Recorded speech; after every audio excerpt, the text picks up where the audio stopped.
Alright, so I'm starting to primer with some Kill 2's latex primer sealer stain blocker. This says it's for plaster and drywall. And I only did pretty much, I sanded half of the wall, the ceiling. And it looked like this, there's spots of plaster and then you got the compound, joint compound. So I was gonna skim coat it, but then I said, heck, let me try a little section and I'm gonna let this dry overnight. And then I'll come look at it tomorrow and see if I have a lot of, tiger stripes or, lighter and darker shades. If I do, then I'll take another video. I'll let you guys know. That means that I'll have to skim coat everything if it does. I'm not using oil-based primer because pretty much all of the adhesive is taken off of the ceiling. So it should just be sticking to plaster. If I had a lot of adhesive that I couldn't get off, then probably the oil base would be a better option.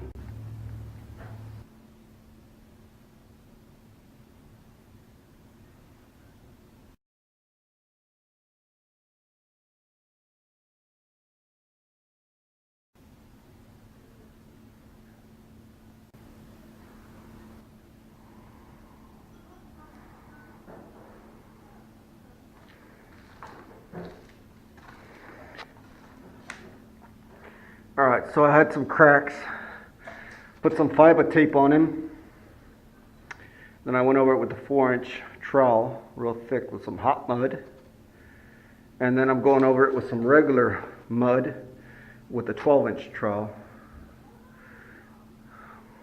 I sanded this down before I put the 12-inch trowel, what I did right here. And so I still got a lot to do, still got some cracks and stuff to repair up top. So got that side to do on the wall and all over there.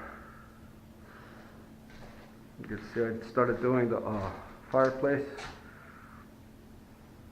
Still gotta take the glue off here, but this side has been done. So this is quite a bit of work, fixing up old plaster, but in the end, hopefully it's worth it.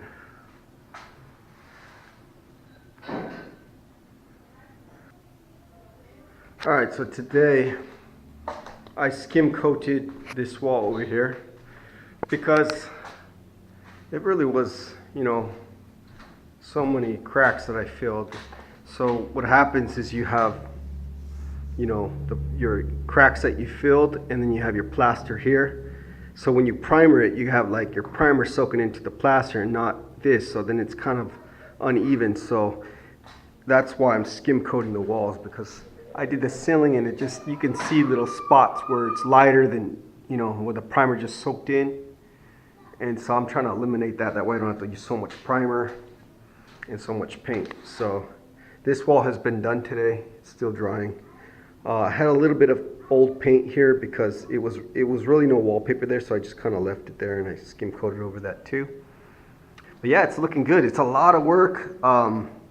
You gotta sand your old between coats when you're doing your cracks. Like I got a crack here, so I just put some fiber tape on here, and then I put a 10-inch trowel and I put some hot mud over it, and then I gotta wait for it to dry and then go over it one more time with a 12-inch regular joint compound in the bucket stuff, all purpose, and then you gotta sand it down in between coats. Well, I do, because I want it nice and smooth. And then you make a mess, you gotta vacuum up your mess. Then you gotta wipe it down with a sponge because you got dust everywhere. And then you got like dust everywhere. So this is really hard work. It's not something you can just wham bam and you're done. It takes a lot of time. I've been working on it, every other day for a couple weeks actually. I've been working. I'll put like 5 hours into it and I'll take a break and then get bored. And then I'll start working on it again another day, or I'll take a few days off or whatever. And I got all that done up there. So this whole wall is finally done and can be primered. I just need to scuff it with some sandpaper real quick. I gotta just fix that one part here. And then go over that one more time with skim coat. And then this whole thing will be ready for primer.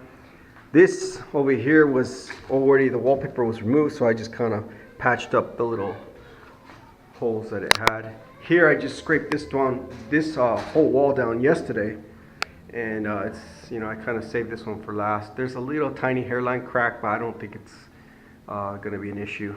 I might fiber tape that up and put some joint compound, hot mud over it. And so this one I'm almost done over here as well. That one's ready for skim coating. I started skim coating right here. You can see where I did. And all this right here I just did like 5 minutes ago, so it's still wet. And I stopped about right here because it's dinner time. But you can see I still got ways to go. I got to do all this, skim coat, and over there, and then right here. And then I got to come back over here and take off this adhesive, and clean it up and skim coat this as well. There was a crack that I found, so I'll probably put some tape on here, some fiber tape, and go over that a couple times.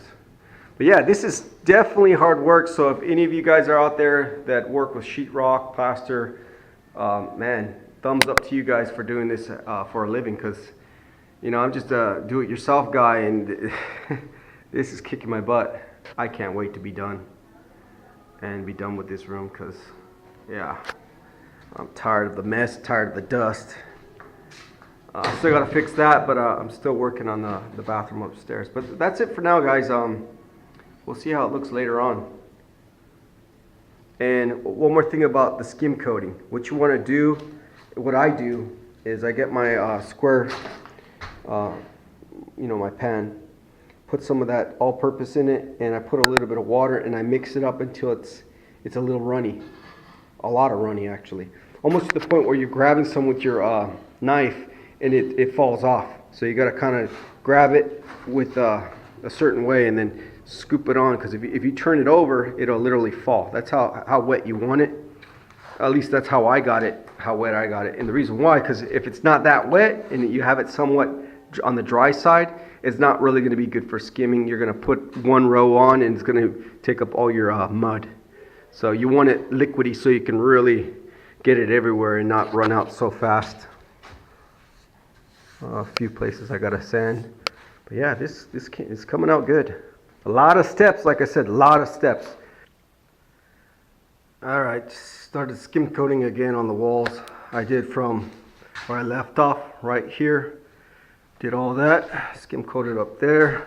Did this wall here. Did right there.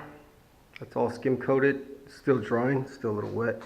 Then I started here, skim coating. I don't know if you remember, there was a little crack here. I ended up putting some fiber tape on that and some hot mud on that spot, so that's not dry, so I stopped.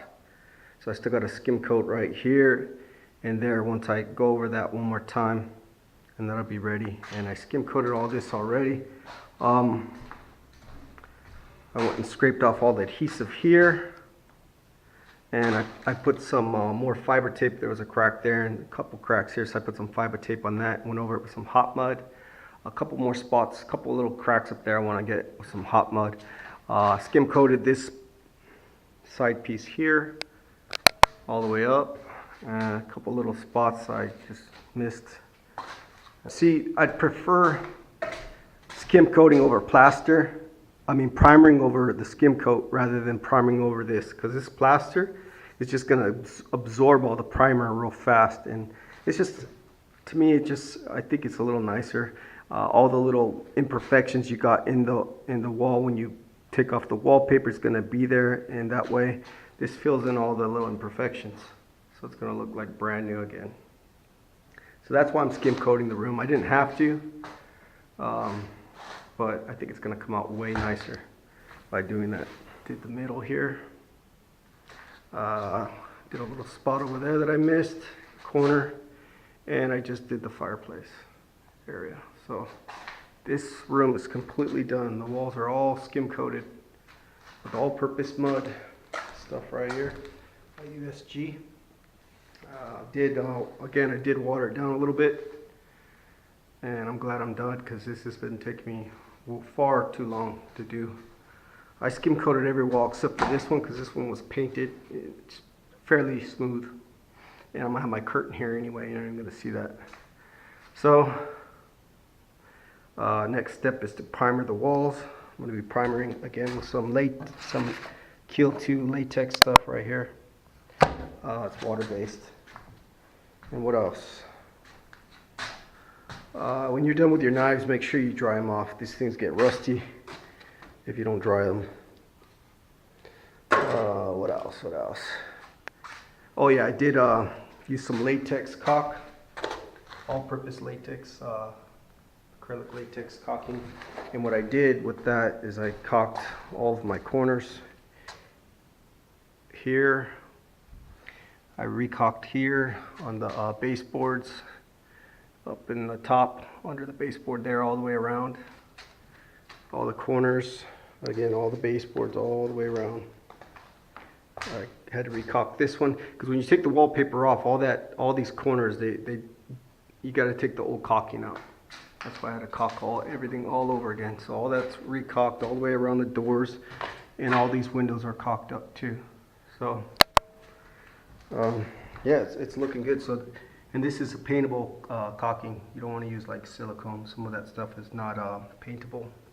Make sure it says paint projects and make sure it's paintable. I got to get one more tube of that because I stopped here. You can see I still got a crack that I got to fill. So I got that to do, and I think that's it. I think I got one more to do over here.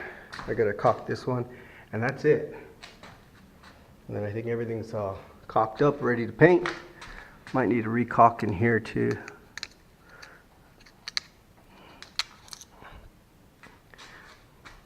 But yeah, it's looking good finally. And then after I primer these walls, I gotta go back and I started chipping this away, all the old paint off where it was really bad. So I gotta continue doing that. Any little imperfections I gotta fill in with some mud. Or maybe I might go and get some actual plaster, de Paris, to fix some of those areas there instead of using mud. I think the plaster would work better because there's some spots where it's gouged out from water damage. And same there. This is where the old piping was for the heater. All that needs to be fixed up a little bit better. And then I can figure out what colors to paint this. I definitely don't want green. And that's what it was. Gotta get rid of the green. All right. Finally got these walls ready for primer now. So I went and finished up the caulk work, caulked up all my, all the cracks in the window sill, and down there and up there and everywhere pretty much. Even over here where it was never caulked before, and on that side. Did up there, I even did up above this little shelf here. So everything's caulked and everything's been sanded in here. Vacuumed. Everything's been sanded. Wall's been sanded. It's been sponged, cleaned with this sponge. Yeah, it's all ready now for primer. Thank God. Doors are not ready yet, but this was more work on the walls. The doors I'll do later. The windows, around the windows and all that, I'll prep that for paint later. Same with the cornices up there. I have to, the cornice needs a lot of work, so I'm going to do that after I primer the walls. I'll start working on that next.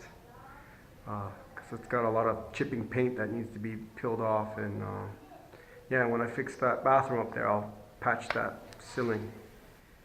Alright, finished one layer of primer all the way around.